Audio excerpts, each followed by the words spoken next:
Hello everyone, it's Cleric here again. Going over quick tips number 2.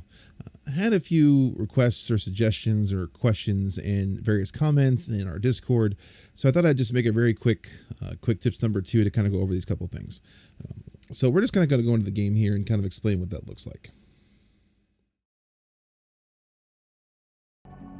Now, first thing I'm going to go over to a little bit is OS tuning. Now I do intend to do a full OS tuning breakdown later, but for now I just kind of want to go over one particular piece of it. People have been asking about it in regards to PvP. PvP is something a lot of people are starting to get into now. They're starting to enjoy it more and more. So I thought I'd kind of break down what this looks like as far as the OS tuning parts goes. So for the system unlocks. System unlocks in PvP work for OS tuning work the exact same they do as in PvE or Arena. No difference or changes or nothing more to explain here. Core expansions. Core expansions obviously are available in PvP as well. One big difference though, where even if you have the tuning upgrades purchased for your AC, it will not give you more than one. In PvP, you only ever have one. Doesn't matter if it's 1v1 or 3v3. One of these are the most you're ever going to have available. Now, will they change in the future? I do not know. All I know is for now is that is not a thing currently in PvP. You can use these, but you only ever get one charge. Now, attack control. These are also not effective whatsoever in PvP. Did quite a bit of testing with someone on this before the showcase event, and if you put a whole bunch of OS tuning portions here in either kinetic or explosive or energy, and we went in, did a bunch of damage with a weapon, got out of PvP, loaded this all the way up, went back into PvP, and did no additional damage whatsoever. So this only seems to affect PvE and Arena. It is not a PvP affected stat, so don't count on this to give you extra damage or extra stun. It's not going to be a thing in PvP. And that's the same thing for damage mitigation. So your ACS, obviously you all know there's no repair kits in PvP, but your ACS, so taking less stagger, is also not affected whatsoever in PvP. So don't count on that to save you. So that's the first tip I want to give you. For the next tip, I want to go in the test.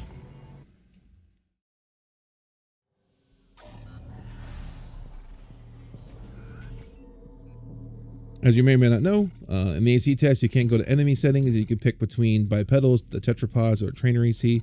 I typically go trainer AC, and for sake of testing purposes, I usually go to off. Comes in, loads them up. One of the coolest things I love about this game is a huge quality of life improvement, which wasn't in any of the previous games, is you can go right to assembly from the test, go in, I'll just unequip this, go back out, and voila, your AC is live updated and changed and usable right in the test.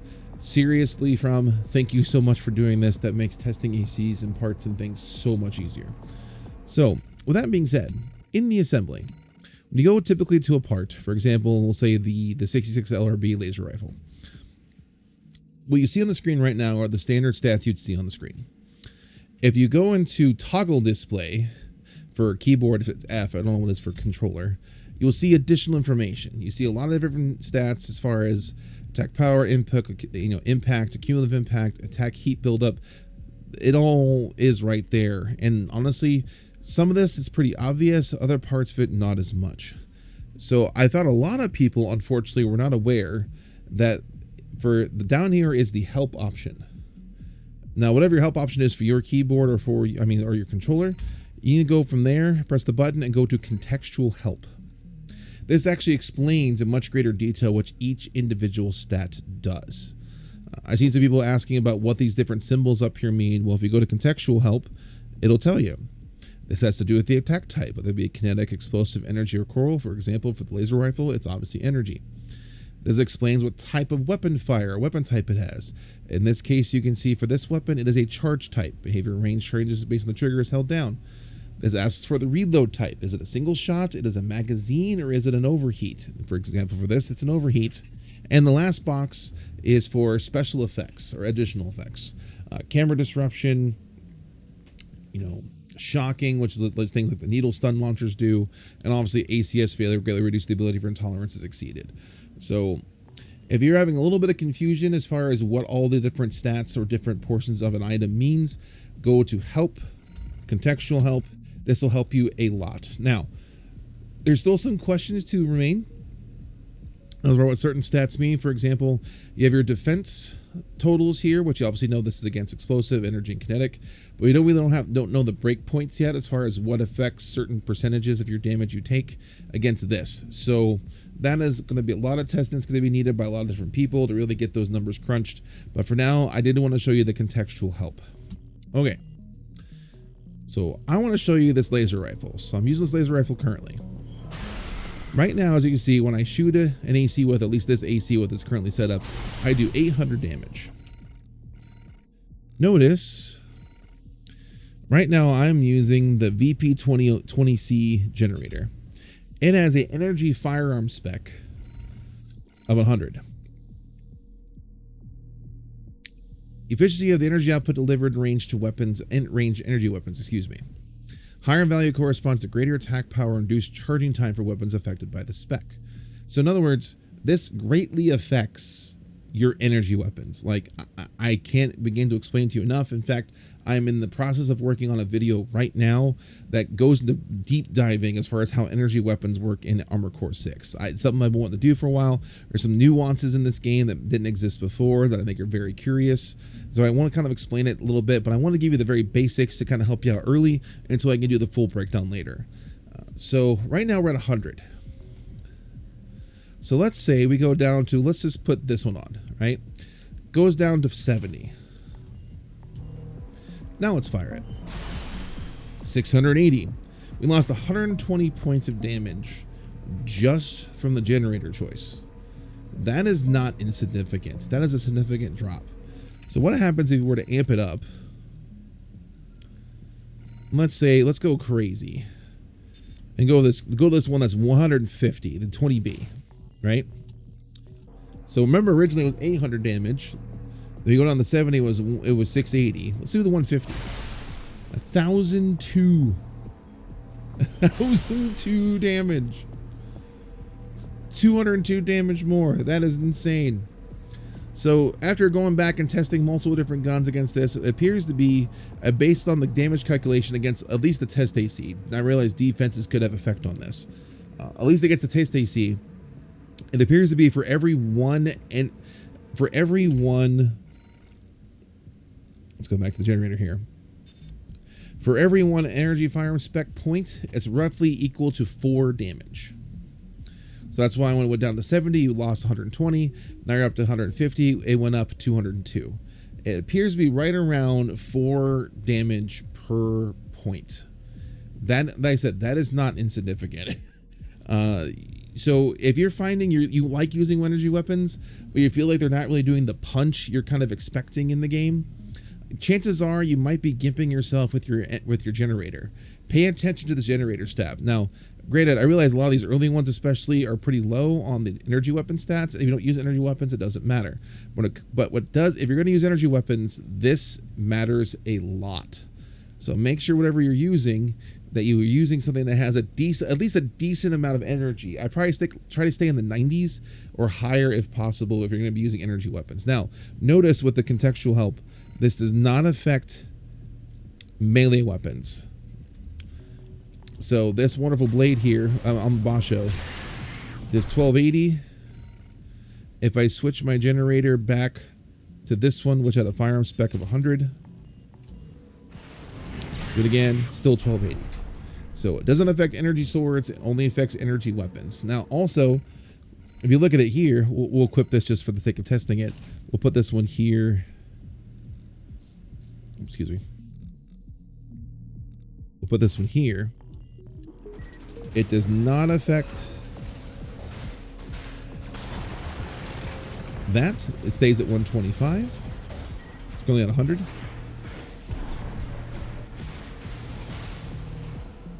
Put it away.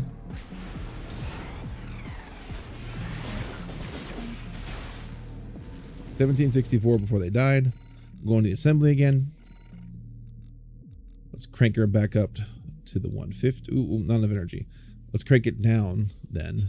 The one that's 70. As you can see, still 125.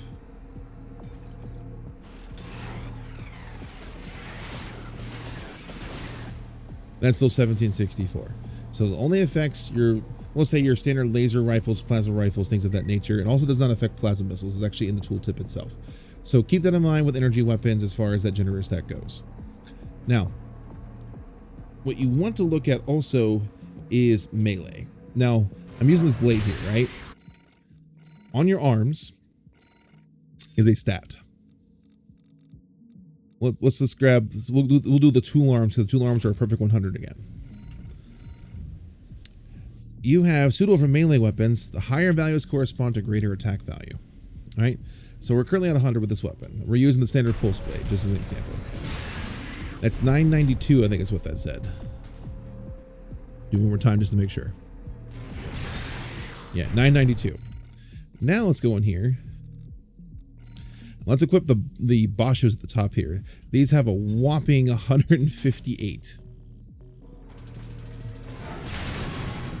1280. That, again, a significant increase. So it's just like the energy weapons. If you're going to be doing things along the lines of using melee quite often, make sure your melee weapon stat on your arms is not also hurting you, your melee specialization. Make sure you do something that's useful. Now, when it comes to both the melee weapon attacks and the energy weapons attacks, make sure you're not trying to rely on the charge attack too often. Now, for the Lance, the charge attack is amazing. For some other blades, like the big, huge swipe blade, the charge attack does have its place and uses. But for energy weapons especially, don't rely on the charge too often. I've actually found kind of spamming energy weapons is actually rather effective and kind of keeps your enemy on your toes. So in both cases, make sure you're not relying on charge attacks too much for either one. Now, this also affects with Ricochet. Now, we'll go into the assembly here, and we're just going to pick the good old-fashioned Gatling gun. I'll equip these things. Let's go and equip the laser shotgun on this side. All right. So you near it now, we're at 90. You shoot it, there's no problem. But if I back up to about 200, let's go here. Still works, right? What if we go back a little bit further? We're now at Ricochet. Let's go to 210. 211. Still Ricochet. 208. Oh, we're there then. 210. Back in Ricochet. Go to Ricochet. Go 207. We're not getting Ricochet as off. Still happening. It's not as off. Make sure you're paying attention to your weapon's effective range. So when you go to your weapon stat and look at the chain gun here, you see these ideal range and effective range. Ideal range, it basically means it guarantees it won't ricochet at any point, regardless of the target's defenses. So, or some special armors make an exception. But this will never, ever get ricocheted, reducing the damage greatly, because ricochet reduces it a ton. We're talking a lot. I think, we don't have exact numbers yet, but I think it's as much as 90% reduction. It's a lot. And then you get to effective range, the range at which they're effective. This is based on the armor of the standard ACs, and it can vary depending on defenses of the target. So essentially, the higher your target has defenses against certain things will also affect how often your things are going to ricochet at certain ranges.